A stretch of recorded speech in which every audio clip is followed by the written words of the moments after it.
अगर online shopping में product fake या खराब निकले, गुमराह करने वाले विज्ञापन, नकली और मिलावटी सामान, कंज्यूमर कोर्ट में केस हियरिंग पर जाने की परेशानी, क्या कंज्यूमर को शिकायत दर्ज करने के लिए उसी जगह जाना होगा जहां से सामान खरीदा है? इन सब चीज़ों से निपटने के लिए ये जो भी गुमराह करने वाली चीज़ें हैं उन पर लगाम लगाने के लिए सरकार नया कानून लेकर आई है और वो है कंज्यूमर प्रोटेक्शन एक्ट 2019।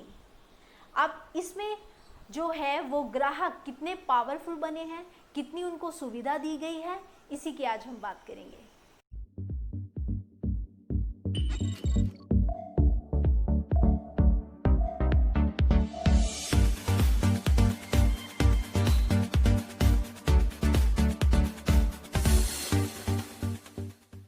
अगर आपने किसी शॉप से कोई प्रोडक्ट खरीद लिया और वो ख़राब निकला तो सबसे बड़ी प्रॉब्लम क्या आएगी कि आपको उसका जो भी कंप्लेंट है वो उस एरिया के कंज्यूमर फॉर्म में करनी होगी। अब ये बड़ी प्रॉब्लम है, लेकिन अब इस नए कानून ने आपकी ये प्रॉब्लम सॉल्व कर दी है, क्योंकि अब आप कहीं से भी कंप्लेंट फाइल कर पाएंगे। अगर आपका प्रोडक्ट ख़राब निकलता है, उसमें कोई कमी निकलती है, तो आप जहाँ पर भी रहते हैं वहाँ से भी आप उसकी कंप्लेंट कर सकते हैं। अब जो पावर आप लोगों को दी गई है वो ये है कि जो भी केस फाइल करने वाला इंसान है, वो जो भी केस हियरिंग होगी उसको वो वीडियो कॉन्फ्रेंसिंग के जरिए अटेंड कर पाएगा। ये बहुत ही अच्छी और बहुत बढ़िया सुविधा, बहुत अच्छा एक बेनिफिट दिया गया है कंज्यूमर को।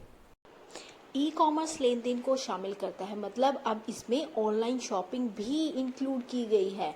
नए अधिनियम ने उपभोक्ता की परिभाषा में अब कोई भी व्यक्ति शामिल है जो किसी भी सामान को खरीदता है, चाहे वह ऑफलाइन है या ऑनलाइन लेन देन, electronic, tele shopping, direct selling, multi level marketing के माध्यम से हो। ई कॉमर्स मतलब ऑनलाइन शॉपिंग जो हम करते हैं। अब इस पर जो भी आप प्रोडक्ट खरीदते थे उस पर क्या होता था कि सिर्फ ज़्यादा से ज़्यादा उस पर प्राइस लिखा होता था, ज़्यादा कोई डिटेल नहीं दी जाती थी। कौन इसको सेल कर रहा है, मतलब सेलर कौन है, इसका कहाँ से ये प्रोडक्ट आया है, इसकी कोई जानकारी नहीं होती थी। लेकिन ये जो नया कानून आया है इसमें इस बात को ज़रूरी कहा गया है, मैंडेटरी बताया गया है कि जो भी इस प्रोडक्ट है ई कॉमर्स पर जो भी प्रोडक्ट बेचा जाएगा उसकी पूरी डिटेल देनी होगी। जैसे प्रोडक्ट की एक्सपायरी डेट क्या है और उसका जो पेमेंट ऑफ मोड है, मतलब किस तरह वो पेमेंट लेगा, और उसको जो भी उसकी पूरी डिटेल होगी, उसकी एक्चुअल वैल्यू क्या है, और वो उसका जो सेलर है वो कौन है, सेलर की पूरी बैकग्राउंड,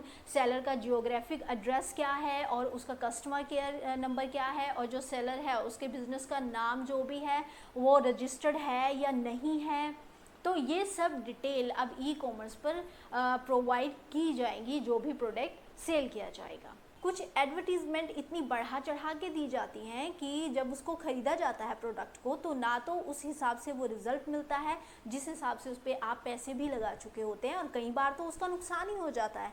अब इतनी बढ़ा चढ़ा के कोई बात बोलना, जो चीज़ उसमें नहीं है उसको भी ऐड कर देना, बहुत से ऐसे गुण उसमें नहीं होते लेकिन वो उसको बता देते हैं सिर्फ अपने प्रोडक्ट को सेल करने के लिए। अब ऐसी गुमराह करने वाली एडवर्टीजमेंट में भी लगाम लगेगी। तो ऐसा अगर कोई करता है, कोई ऐसी गुमराह करने वाला विज्ञापन लगाता है, तो पहली बार अगर कन्विक्शन होती है, फर्स्ट टाइम ऐसा कुछ होता है, तो उसको 2 साल की सज़ा होगी और 10 लाख रुपए तक का जुर्माना होगा। लेकिन अगर वो ये गलती फिर से करता है तो फिर उसको 5 साल की सज़ा और 50 लाख रुपए तक का जुर्माना है। बहुत से ऐसे प्रोडक्ट या बहुत सी ऐसी कंपनीज होती है जिनसे आप सर्विस लेते हुए जो कंज्यूमर है वो कॉन्फिडेंस में अपनी पर्सनल इन्फॉर्मेशन शेयर कर देता है। अब उस पर्सनल इन्फॉर्मेशन को जिस विश्वास के साथ उसने उस जो सेलर है या जो भी कंपनी है उसको शेयर की है, तो उसकी वो प्राइवेसी रखना उसका काम है। लेकिन अगर आपकी इस पर्सनल इन्फॉर्मेशन को, अगर ऐसा कोई रूल नहीं है, उसमें बताया गया है कि आपकी पर्सनल इन्फॉर्मेशन पर्सनल ही रखी जाएगी, लेकिन उसके बाद भी वो अगर किसी से शेयर की जाती है, तो ये भी अब इसके खिलाफ भी आप एक्शन ले सकते हैं। नकली सामान बनाना या फिर मिलावटी सामान बनाना, नकली या मिलावटी सामान को बेचना जिससे कि बहुत ज़्यादा नुकसान भी होता है, तो ऐसा करने पर अब अगर कोई ऐसा करता है, तो अगर कोई फर्स्ट टाइम कन्विक्शन होता है, फर्स्ट टाइम वो पकड़ा जाता है ऐसा करते हुए, तो 2 साल के लिए उसके लाइसेंस को कैंसिल कर दिया जाएगा।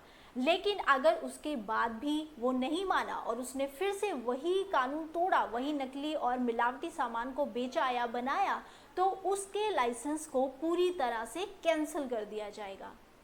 अब जैसे कोई आप प्रोडक्ट खरीदते हैं, चाहे वो यूज़ करने का है या फिर हेल्थ के लिए है, स्किन के लिए है या फिर आपके घर के किसी इस्तेमाल के लिए है, और उसमें कोई डिफेक्ट आता है और जिससे आपको कोई नुकसान भी हो जाता है, तो ऐसा करने पर अब जो वो कंपनसेशन क्लेम होता है उसमें अब आप किस किस को कौन कौन इसके लिए अब जो है उसकी लाइबिलिटी बैठेगी, वो है जो मैन्युफैक्चरर है, प्रोडक्ट को जो मैन्युफैक्चर करते हैं, जो प्रोडक्ट बनाते हैं, और जो प्रोडक्ट सर्विस प्रोवाइडर हैं और जो सेलर हैं। अब इनकी लाइबिलिटी बैठेगी।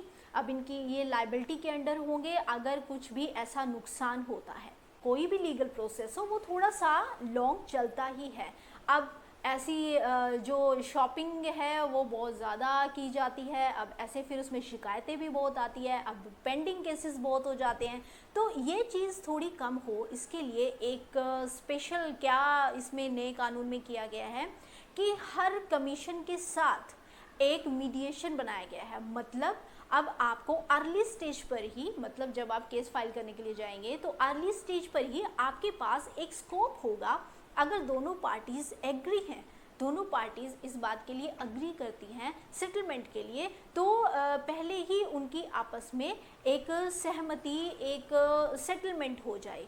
वो क्या है कि एक सिंपल और एक क्विक जो होता है वो सॉल्यूशन हो जाएगा। अब इसमें कितने पैसे तक के जो केसेस होते हैं, कितने रुपए तक के जो केसेस होते हैं वो हैंडल कर पाएंगे डिस्ट्रिक्ट कमीशन जो होते हैं, वो है 1 करोड़ तक के। और उसके बाद 1 करोड़ से लेके 10 करोड़ के बीच अगर कोई केस है तो वो उसकी जो जुरिडिक्शन होगी वो होगी स्टेट कमीशन के पास। और 10 करोड़ के ऊपर जो भी केस होगा, 10 करोड़ के ऊपर की जो भी वैल्यू का केस होगा, उसका जो जुरिडिक्शन होगा वो होगा नेशनल कंज्यूमर कमीशन के पास। इस कानून में एक नई बात क्या लाई गई है कि एक एडवाइजरी बॉडी बनाई गई है जिसका नाम है सेंट्रल कंज्यूमर प्रोटेक्शन काउंसिल। अब इसका काम क्या है कि अगर कोई भी कंज्यूमर लॉ का वॉयलेशन करता है, उसको भंग करता है, जो भी कंज्यूमर लॉ है, तो उसकी इन्वेस्टिगेशन और इंक्वायरी करना ये इस एडवाइजरी बॉडी का काम होगा, इसके पास पावर होगी।